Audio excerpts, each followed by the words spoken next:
A publishing company hired me, and I've been there for 10 years. I got married 2 years ago after falling in love at work, and I was promoted to section chief in the sports newspaper department.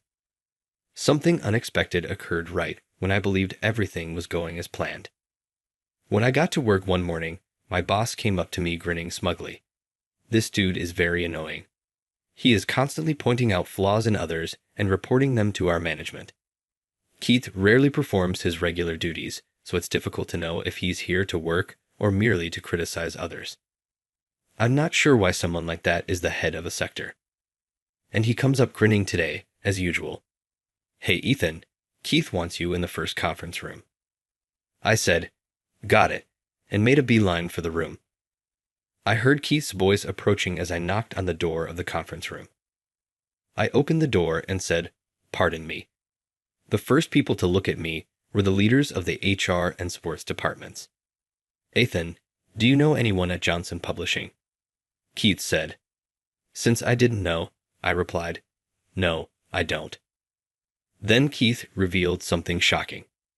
Our exclusive scoop on Mike, a pro baseball player's move to the majors, was published as a scoop by Johnson Publishing. "No way," I exclaimed. To gather that information, I had spent days in a bar that Mike frequents. How did Johnson's scoop get publicized? Chuck responds, "You've got a friend from your university working at Johnson Publishing, right?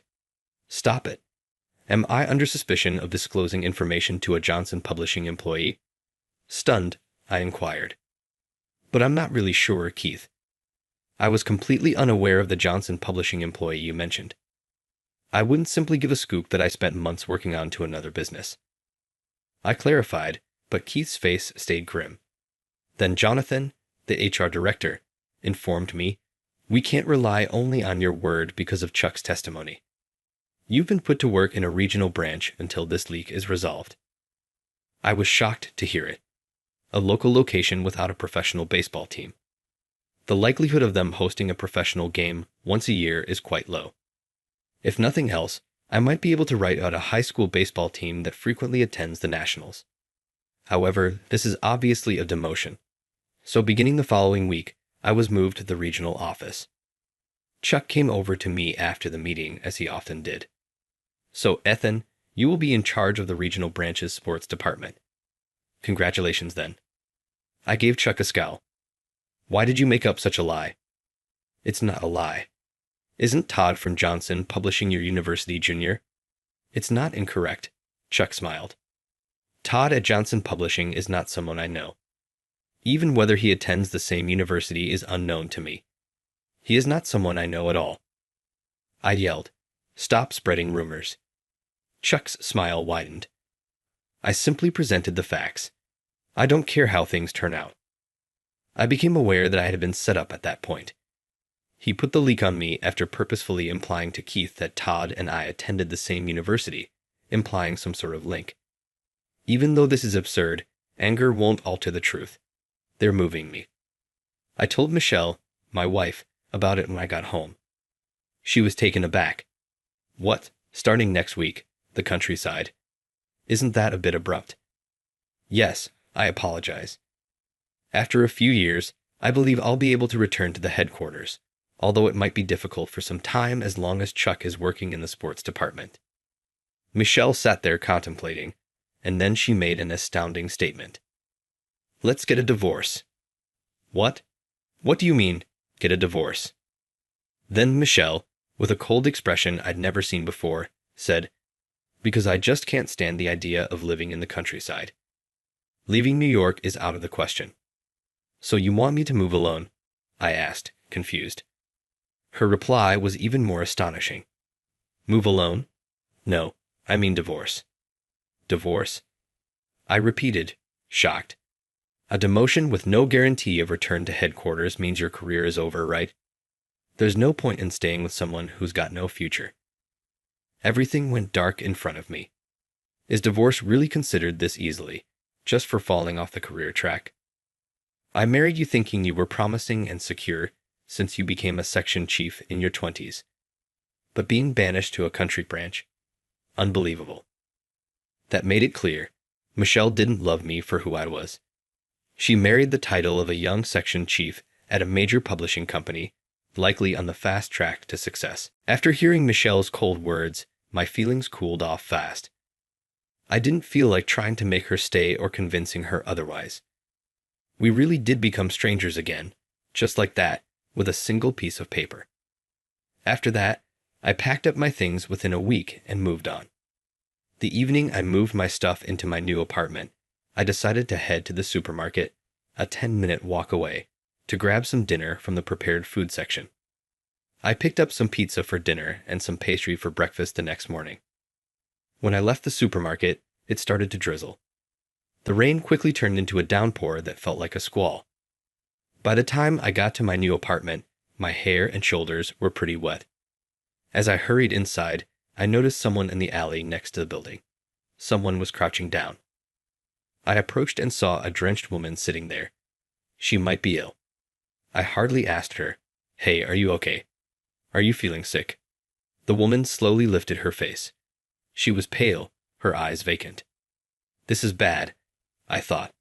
Should I call an ambulance? No, first I need to get her inside.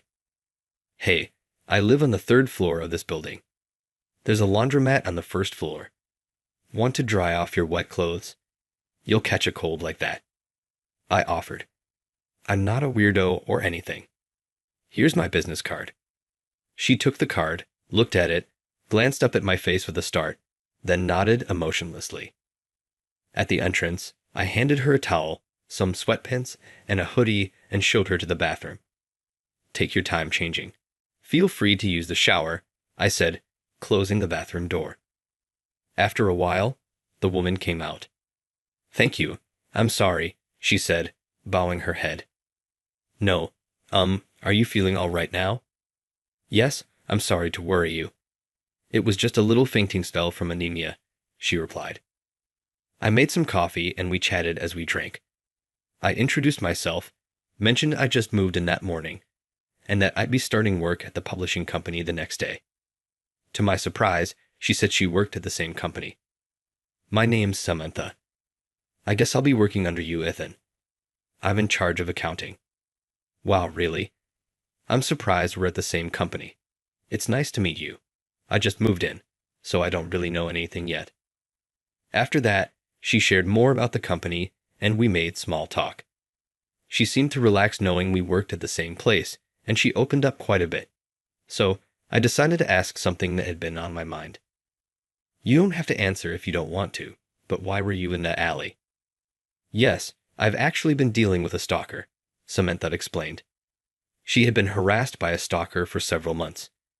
Even today, she felt she was being followed from the station. She had reported it to the police before, but they said they couldn't take action without evidence of a direct attack or similar harm. Today, just a few yards from her home, someone tried to grab her arm, so she threw her umbrella at the stalker and ran into the alley. That must have been scary, I said, as Samantha's face grew dark recalling the event. I made a suggestion.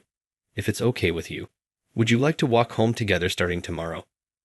I can escort you from the office to your house, since it's nearby. Her face lit up instantly. Really, that would be so helpful. Thank you so much.